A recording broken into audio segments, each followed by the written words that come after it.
हाय friends, मैं हूं Manav. Welcome to movie shoovy. करते हैं पॉजिटिव। नमस्कार। डंकी का जब आया था भैया ये पोस्टर है जी, ये बनने वाला है जी, वो बनने वाला है, लोग बहुत एक्साइटेड हो गए। जैसे पता चला कि डंकी का डिशुम डिशुम होने वाला है सलार के साथ, बंदे और एक्साइटेड हो गए, हम छोड़ेंगे नहीं किसी को। ठीक है, वैसा कुछ हो गया। डंकी का ड्रॉप 1 आया, ब्लॉकबस्टर 2 आया जी, ये सुपर डुपर ब्लॉकबस्टर 3 आया, ये तो जी बहुत ही भयंकर है जी, मजा ही आ गया। 4 आते आते तो ये डिक्लेयर हो गया कि ये तो ऑल टाइम ब्लॉकबस्टर होने, हमें तो 1000 करोड़ आते हुए दिख रहे हैं। तो ऐसा कुछ सिलसिला चलता आया है इसका अभी तक। तो जो बज़ बनी हुई है एटलीस्ट शाहरुख खान के फैंस के अंदर, वो तो काफ़ी ज़्यादा पॉजिटिव लग रही है।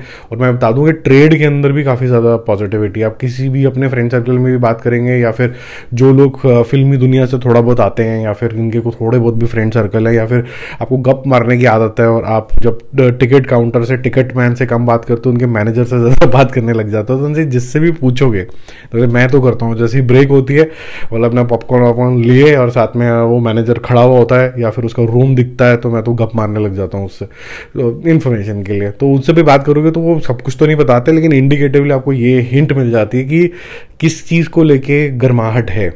तो डंकी को लेके भी है, ऑनेस्टली बताऊं तो सलार को लेके भी बहुत एक्साइटमेंट है। तो लेकिन डंकी को लेके कुछ ज़्यादा ही पॉजिटिविटी है। वो इस वजह से भी है क्योंकि 2 सक्सेस स्टोरी आ गई ना शाहरुख खान की इसी साल, पठान और जवान, तो फिर ऑब्वियसली और ज़्यादा एक्साइटमेंट हो जाती है पब्लिक की। अब ये एक्साइटमेंट कितने नंबर्स में ट्रांसलेट करती है, कितना बड़ा नंबर आता है, हर चीज़ हर बारी 1000 करोड़ तो नहीं हो सकती है, लेकिन अगर प्रॉफिटेबल होती है और जैसे 100 करोड़ रुपए के आसपास ये मूवी है 85-90 करोड़ में विदाउट एनी फीस, ना तो इसके अंदर शाहरुख खान की फीस है, ना इसके अंदर जो कि खुद प्रोड्यूसर हैं और एक और प्रोड्यूसर को डायरेक्टर भी हैं राजकुमार हिरानी, इन दोनों की फीस नहीं है, तो टेक्निकली आपको कैश फ्लो मेंटेन करने में ठीक हो जाता है, आपके घर से पैसे नहीं लगे।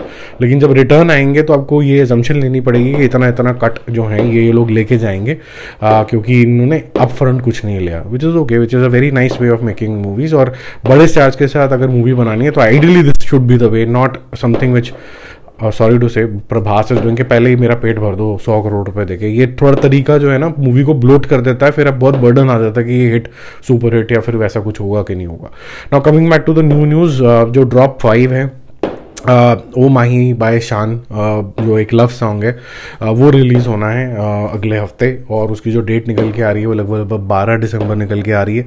तो वो बहुत सिग्निफिकेंट डेट है, तो उस टाइम पे आपको एक मधुरता सुनेगी, लव का एंगल ढंग से समझ में आएगा कि ये कितना डीप लव है।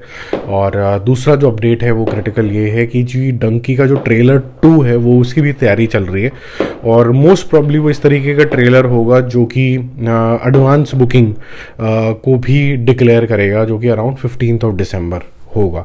तो ये न्यूज़ अभी फिलहाल के लिए ये गर्माहट ले रही है। अगर इसके अंदर कोई चेंज आएगा तो ऑब्वियसली मैं आपको अपडेट कर ही दूंगा। और इसके अंदर कुछ लोग बोलते नहीं जी आपने तो बताया था कि 15 होगा, ये तो 16 को आ गया।